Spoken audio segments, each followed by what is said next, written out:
Hey, good morning my dear friends and students. I am Sadhna and all of you enjoying mathematics and science with me. तर आज आपण बघणार आहोत आपला practice set 4.1 आणि 4.1 मधली डायग्राम नंबर 3 आणि 4 which is very important for the exam, which is asked for the 3 or 4 marks in the exam. आता क्वेश्चन नंबर 1 आणि 2 आपला अगोदरच्या व्हिडिओमध्ये झालेला आहे.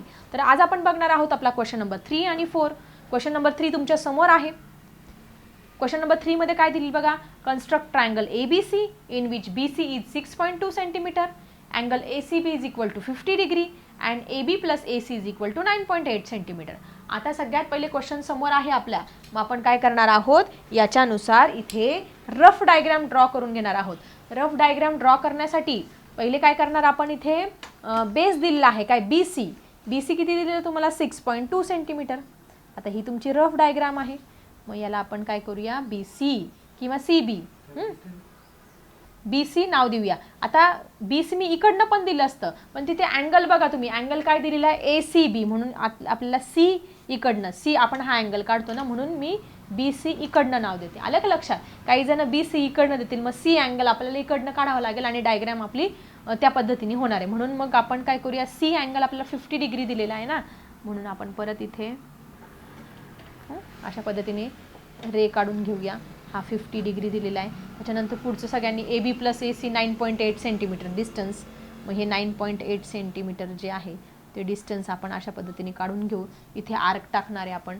आर्क टाकल्यानंतर हे आणि हे आपण काय करणार, जॉईन करणार. नंतर याचा परपेंडिक्युलर बायसेक्टर काढणार. इथे कुठेतरी तुम्हाला हा पॉईंट मिळेल आणि मग आपल्याला ट्रायंगल तुमचा काय मिळणार आहे, ACB मिळणार आहे. आणि त्यानंतर आपण हे जॉईन करत असतो अशा पद्धतीने. जॉईन केल्यानंतर आपल्याला कळतं हे आणि हे डिस्टन्स काय आहे तुमचं सेम आहे. ठीक आहे, ACB. आणि इथे काहीतरी नाव देऊया आपण. इथे समजा आपण इथे नाव दिलं, M नाव दिलं. ठीक आहे, ही झाली आपली काय झाली, ही रफ डायग्राम किंवा रफ फिगर, काही नाव द्या. तर इथे काय लक्षात ठेवायचं, AB प्लस AC. बघा हा AB आणि AC, बघा हा AB आणि AC हे डिस्टन्स मिळून किती आहे, 9.8 सेंटीमीटर. आता ओरिजिनल डायग्राम काढणं खूप सिंपल आहे. सगळ्यात पहिले काय करणार आहोत आपण, हा BC किती आहे तो 6.2 सेंटीमीटर हा काढून घेऊया. स्केल घ्या बरं तुमची. स्केल घेतली, पेन्सिल घेतली, 6.2 सेंटीमीटर मस्त मोजून काढा बरं. हा तुमचा 6 आणि त्याच्या पुढे ह्या 2 लाईन्स. झालं, डॉट करून घेतली. डॉट करून घेतल्यानंतर मी हे जॉईन केलं अशा पद्धतीने. काय झालं, हे तुमचं 6.2 सेंटीमीटर. नाव काय दिलं त्याला, CB. त्यानंतर मी B इकडं का घेतला नाही समजलं का, कारण हा 50 डिग्री आपल्याला काढणं सोपं आहे, म्हणून काय केलं आपण, हा 50 डिग्री आता आपण प्रोटॅक्टरच्या साह्याने काढून घेऊया. So this is your protractor. Protractor घेतला आणि 50 डिग्रीचा बघा 0, 20, 30, 40, 50. हा 50 डिग्री इथे काढला. त्यानंतर हा जो रे आहे, हा रे काय केला मी पुढे अशा पद्धतीने वाढवून घेतला. ठीक आहे, किती पण वाढवू शकतात तुम्ही. वाढवला. त्याच्यानंतर काय करणार आहे, पुढची स्टेप 9.8 सेंटीमीटर डिस्टन्स आपण याच्यामध्ये मोजून घेणार आहोत. ही तुमची काय आहे, ही तुमची स्केल आहे. याच्यामध्ये हे 9.8 म्हणजे 9.5च्या पुढे परत 3 रेषा बरं का. बघा लक्ष द्या, ही तुमची काय आहे, इथे स्केल आहे. हे झालं तुमचं 9.8. बघा हे 5च्या पुढे 3 लाईन्स आल्या पाहिजे बरं का रे. मोजून घेतलेलं आहे. त्यानंतर हे टोक इथे ठेवणार आणि इथे मी आर्क काढणार. आर्क काढल्यानंतर पुढे काय करायचं आहे, दिस इज युअर 9.8 सेंटीमीटर. मग अशा पद्धतीने आपण शो करूया. याला नाव देऊया, व्हॉट इज M. M हे आपण नाव दिलेलं आहे. त्याच्यानंतर पुढची स्टेप काय सांगितले रे मी तुम्हाला, हे आणि हे जॉईन करायचं. केलं जॉईन. आणि पुढची स्टेप सिंपल आहे, याचा परपेंडिक्युलर बायसेक्टर, या लाईनचा perpendicular bisector. What is mean by perpendicular bisector, how will you draw, taking the distance more than half. निम्म्यापेक्षा जास्त अंतर ह्या लाईनच्या घ्यायचं. घेतलं. घेतल्यानंतर एक जो टोक आहे ते B पॉईंटवर ठेवणार, इकडे आर्क काढणार, इकडे पण आर्क काढणार. दुसरं टोक परत इथे ठेवणार, इकडे आर्क काढणार आणि इकडे पण आर्क काढणार. आता इथे छोटा झाला बघा. मग हा परत वाढवून घेते मी, थोडासा वाढवला म्हणजे आपल्याला जॉईन करायला सोपं होईल.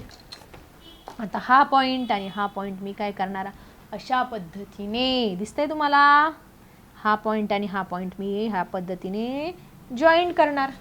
जॉईन केला आणि मग आपल्याला मिळालेला आहे कुठला पॉईंट मिळाला इथे आपल्याला, आपल्याला मिळालं आहे आपला ए पॉईंट. मग याला ए नाव द्या आणि झाली आपली डायग्राम. आणि मग हे असं जॉईन करायचं. जॉईन केल्यानंतर हे परपेंडिक्युलर बायसेक्टर थेरमनुसार हे आणि हे डिस्टन्स काय आलं तुमचं सेम. आणि परपेंडिक्युलर ड्रॉ केल्यानंतर हा इथे काय होत असतो तुमचा 90 डिग्रीचा अँगल, म्हणून आपण इथे दाखवूया. मग हे आणि हे डिस्टन्स पण काय असतं तुमचं सेम असतं. सो अशा पद्धतीने तुम्हाला 3 आउट ऑफ 3 मार्क्स मिळू शकतात किंवा 4 आउट ऑफ 4 मार्क्स मिळू शकतात या डायग्रॅमचे. सो थर्ड क्वेश्चन आपला इथे झालेला आहे. Let's see last question of this practice set. So student आपला लास्ट क्वेश्चन आहे प्रॅक्टिस सेट 4.1 मधला, कन्स्ट्रक्शन ऑफ ट्रायंगल मधला. क्वेश्चन तुमच्या समोर आहे. काय दिलेलं आहे क्वेश्चन मध्ये बघा. construct triangle ABC in which BC is equal to 5.2 centimeter, angle ACB is equal to 45 degree and perimeter of triangle ABC is equal to 12 centimeter. Direct आपल्याला इथे ABC ची पेरिमीटर दिलेली आहे. ओके, मग आपण काय करूया, पहिले रफ डायग्राम इथे ड्रॉ करण्याचा प्रयत्न करूया. मग आता रफ डायग्राम ड्रॉ करणं सिंपल आहे. रफ डायग्रामसाठी आपल्याला काय दिलेलं आहे, बेस माहिती आहे किती BC. तो BC जो बेस आहे तो आपण पहिले काढून घेऊया. याला नाव देऊया BC. पण BC नाव कसं देणार रे, कारण अँगल C दिलेला आहे का, बरोबर C दिलेला आहे, म्हणून B इकडनं सुरुवात करायचा, C इकडं. का असं केलं मी, इकडं B आणि इकडं C का नाही लिहिलं बाळांनो, कारण की अँगल ACB 45 डिग्री आहे. मग हा C काढणं मला इकडे सोपं जाणार आहे, म्हणून मी BC इकडनं नाव दिलं. हां, इकडनं काढलं तरी चालणार आहे, तुम्ही ट्राय करून बघा. सो हा 45 डिग्रीचा अँगल आहे. हा रे ड्रॉ करून घेतला. ड्रॉ करून घेतल्यानंतर हा 45 डिग्रीचा काढून घेतलेला आहे. त्यानंतर ट्रायंगल ABC ची पेरिमीटर डायरेक्ट तुम्हाला दिलेली आहे. ABC ची म्हणजे तुमचा इथे कुठेतरी हा ABC, याची पेरिमीटर डायरेक्टली 12 सेंटीमीटर तुम्हाला इथे दिलेली आहे. मग तुमचं हे डिस्टन्स किती, हे काही आपल्याला माहिती नाही आहे. आणि इथे हे डिस्टन्स समजा इथं आपण M नाव दिलं, हे डिस्टन्स किती आहे हां, हे काही आपल्याला माहिती नाही. फक्त इथे हा A पॉईंट मिळेल आणि हे डिस्टन्स आपल्याला काय करायचं आता इथे फाइंड करायचं आहे. मग आता हे डिस्टन्स फाइंड करण्यासाठी फक्त आपल्याला हे माहिती की हे डिस्टन्स आणि हे डिस्टन्स काय असतं तुमचं same by perpendicular bisector theorem नुसार. मग आता हे कसं फाइंड करायचं रे, मग आता पेरिमीटरचा सगळ्यांना फॉर्म्युला आपल्याला इथे माहिती आहे. मग पेरिमीटरचा तुम्हाला सगळ्यांना फॉर्म्युला माहिती, काय म्हणतात पेरिमीटरमध्ये बघा. मग पेरिमीटर बघा, पेरिमीटर काय दिलेले आहे, perimeter of triangle ABC, ACB किंवा ABC ची डायरेक्ट तुम्हाला काय दिलेली आहे इथे पेरिमीटर 12 सेंटीमीटर इथे दिलेली आहे. आता पेरिमीटर काढतो म्हणजे काय करतो, सगळ्यांची आपण ॲडिशन करत असतो. ॲडिशन कशी करतो आपण, AB plus BC plus AC.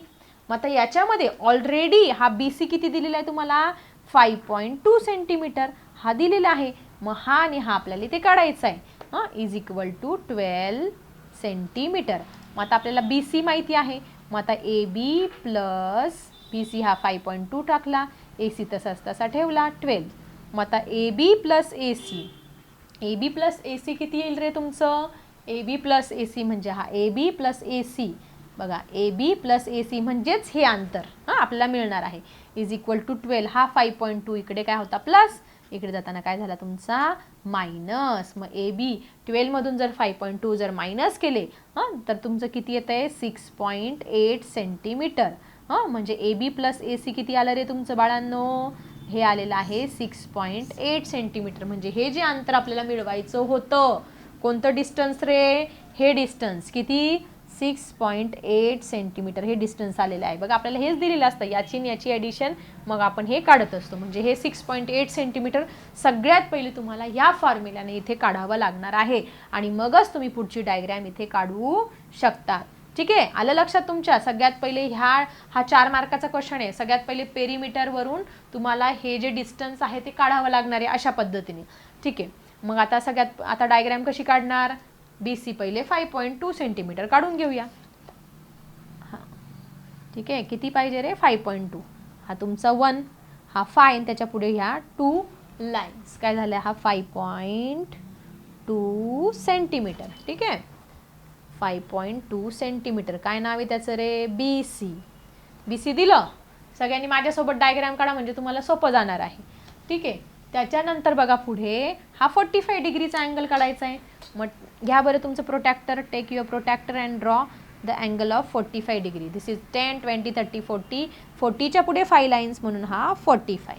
ठीक आहे, आणि मग आपण ही जी लाईन आहे किंवा हा जो रे आहे पुढे अशा पद्धतीने एक्सटेंड करतो. एक्सटेंड केल्यानंतर पुढची स्टेप काय रे, हे 6.8 सेंटीमीटर जे डिस्टन्स आहे ते काय करतो आपण आपल्या कशामध्ये, या स्केलमध्ये मोजून घेतो. हा तुमचा 6, या 6.5 आणि त्याच्या पुढे 3 लाईन्स. हे बघा दिसतंय तुम्हाला कशा पद्धतीने मोजून घेते मी. हा 6.5 आणि त्याच्या पुढे ह्या 3 लाईन्स.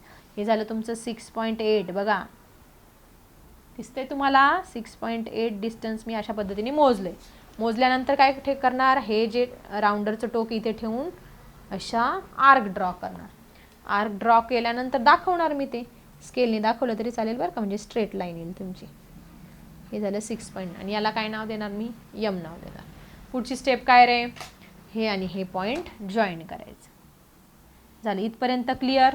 सगळ्यात पहिले 5.2 काढला, नंतर हा 45 डिग्रीचा अँगल काढला, त्यानंतर 6.8 सेंटीमीटरचा आर्क काढून इथे काढलं, हे आणि हे जॉईन केलं. आणि सगळ्यात शेवटची स्टेप काय, याचा परपेंडिक्युलर बायसेक्टर आपल्याला इथे काढायचा आहे. आता परपेंडिक्युलर बायसेक्टर म्हणजे taking distance more than half, याच्या निम्म्यापेक्षा जास्त अंतर घ्यायचं. घेतल्यानंतर आर्क काढा, इथे एक आर्क काढा, इथं ठेवा, इकडं एक आर्क काढा आणि इकडे एक आर्क काढा. आणि पुढे काय करणार तुम्ही, हे दोघं आर्क जॉईन करा. हा पॉईंट इथला आणि हा पॉईंट, हे दोन्ही पॉईंट करणार आपण जॉईंट. अशा पद्धतीने जॉईन केले मी. हां केल्यानंतर आपल्याला कोणता पॉईंट मिळालेला, आपला ए पॉईंट. हे सगळं कशासाठी चालू होतं, आपला हा जो खटाटोप ए पॉईंट मिळण्यासाठी. मग इथे आपल्याला मिळाला आपला ए पॉईंट. ए पॉईंट मिळाल्यानंतर पुढे टेन्शनच नाही, हा आणि हा जॉईन करून द्यायचा. आणि परपेंडिक्युलर बाय सेक्टर थेरम काय सांगतं, हे डिस्टन्स आणि हे डिस्टन्स काय असणार आहे, सेम असणार आहे. आणि परपेंडिक्युलर दाखवल्यानंतर इथे 90 डिग्री दाखवा. हे डिस्टन्स आणि हे डिस्टन्स पण काय असणार आहे तुमचं, सेम. सो अशा पद्धतीने प्रॅक्टिस सेट 4.1 इथे संपलेला आहे. आणि 4चे 4 उदाहरणं आपण इथे सॉल्व केलेले आहे. तुम्हाला आता नक्की 4 आउट ऑफ 4 मार्क्स हे एक्झाममध्ये मिळतीलच. आता ह्या प्रकारचे काही एक्झाम्पल्स असेल तर ह्या एक्झाम्पलची तुम्ही नक्की प्रॅक्टिस करा आणि मिळवा भरपूर मार्क्स तुमच्या कन्स्ट्रक्शन ऑफ ट्रायंगलमध्ये, कारण हा लेसन तुम्हाला आउट ऑफ मार्क्स मिळवून देऊ शकतो. सो कसा वाटला व्हिडिओ आणि तुम्हाला कन्स्ट्रक्शन करता येतं की नाही जरा कमेंट सेक्शनमध्ये टाका. आणि सगळ्यात महत्त्वाचं तुम्ही कुठल्या जिल्ह्यातून आहात हे पण टाकायला विसरू नका. चला भेटूया अशाच इंटरेस्टिंग टॉपिकसह नेक्स्ट व्हिडिओमध्ये. आता मी थांबते. Bye everyone.